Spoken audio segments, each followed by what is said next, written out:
Hey guys, I thought I would show you all how I make my macaroni and tomato juice. And let me turn these real fast. Don't want my meat to burn. Well, it ain't burning, it's just getting happy.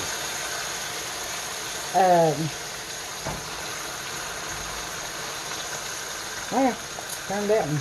I don't know really. Anyway, the macaroni and tomato juice. I've got my water boiling here, and you boil over how much you think you'll. It's about 8 ounces for pretty much for a serving. And I'm going to open this macaroni. And what you want to do now when you make your macaroni and tomatoes is I've got bacon grease in here, but I'm not going to use that. I'm going to put me a little dab of oil in my water. Ideally, I'd put a little grease or something, but I cook with oil for the most part, so oil's what it is. And then I will, it's done back up to boiling, and let me get me some macaroni in there. This biggest box of macaroni I've ever seen in my life. They'll probably be all over the kitchen by the time I'm done. Alright, get them in there. And I'm probably going to put maybe, I'd say 2 cups would be about my limit for 1 jar of my tomatoes. That's a whole lot of macaroni. Because now, elbow macaroni, and that's what I use, elbow macaroni, after they get cooked, you know, you can fix you some macaroni and tomato juice, and you walk off, and you come back an hour later, and there ain't no tomato juice left. That's because them little elbows hold you juice in there. So don't overdo it with the macaroni, and I might be overdoing it. And here's my canned tomatoes. Ain't them pretty? They're whole tomatoes canned is what they are. But I've got some pints in there. And, well, I'll have to fight that off there. Let me stir my macaroni right there right fast. See what am I doing? So they don't stick. And I'm going to turn them down a little bit. They can slow down. I'm not in the biggest hurry you ever seen. And it don't hurt them. They can cook slow or they can cook fast. Either way, they will cook. I need to bang the rest of them out there. Let them cook right along with them. And I'm going to sign off here and get my tomatoes open. And then get ready to get this done. Thank you, guys.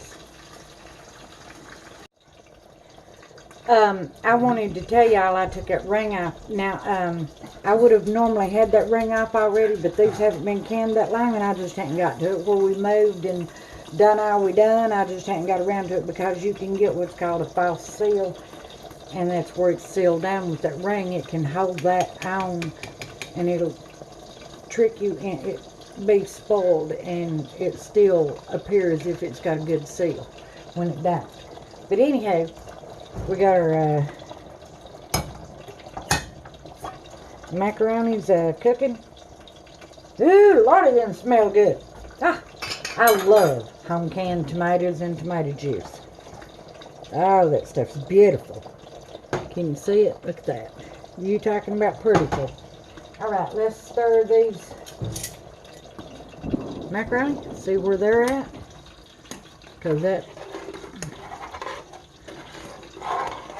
starting to come along. See them? They'll try to stick a little bit more now whenever you've got them cooking slower. But they're still at a steady little simmer. But they'll be alright. Alright then, I'll bring you back here in a few minutes. I'm going to turn my meat again. I about forgot to tell you guys, salty water that you got your macaroni in, and with that little bit of grease, and let them cook. They're about a little over doubling in size. They're still not done. They're not even al dente yet. They're still pretty hard, but like I said, I've got them moving slow, and that's fine because I've got this frying pork chops, and I've had quite a few inquiries about this meat.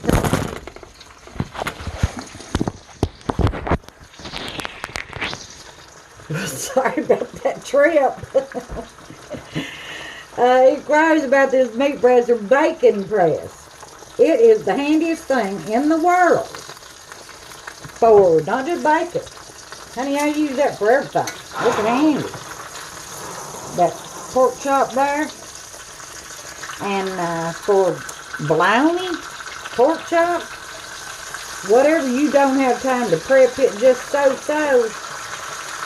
throw it, by golly, under that right there, and she will get done. And hopefully not stick and have a pretty brown on it. That thing's heavy, so it does its job.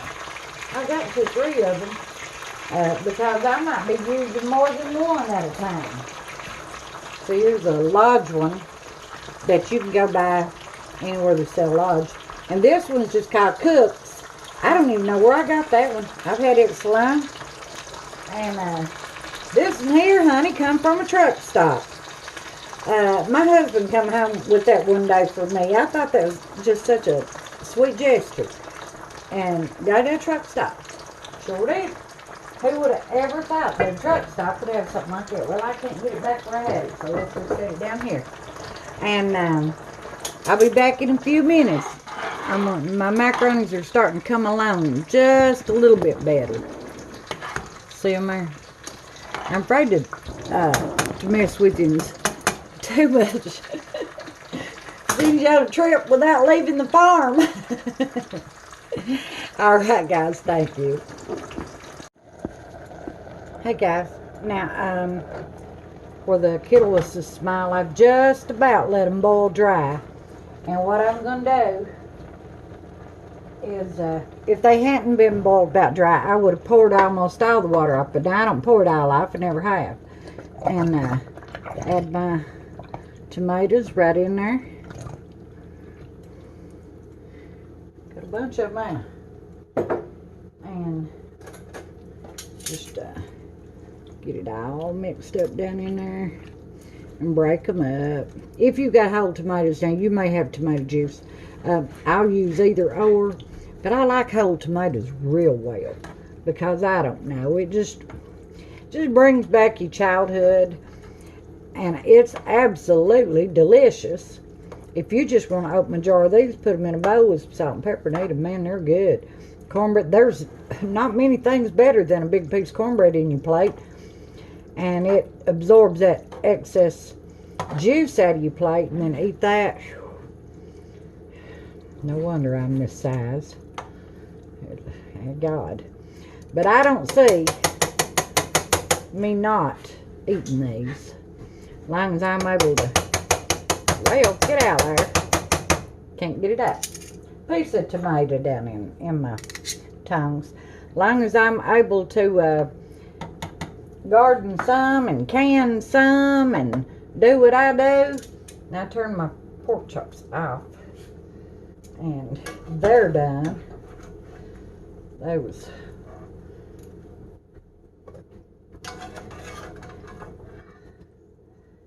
done, even though it don't look like it's done. It is.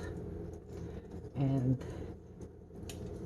we'll come back here in a minute and make us a plate. I'm gonna let them I like to let my tomatoes and my macaroni sit there a few minutes and let them get to know each other real good.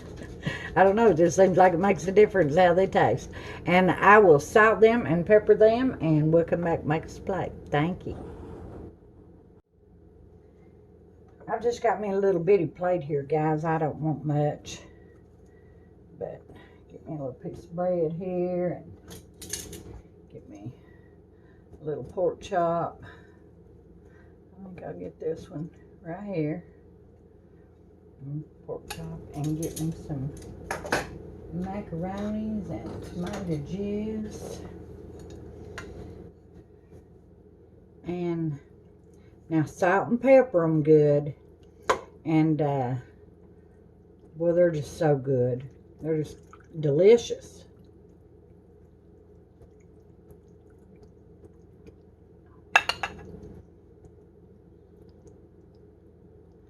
Get that juice in your plate too, and your cornbread will absorb that. Alright, here's our little old supper. I've got some my macaroni and tomatoes and pork chop and some fry bread. And I thank y'all for everything that you say and do and all your comments and putting up with me. And until next time, thank you.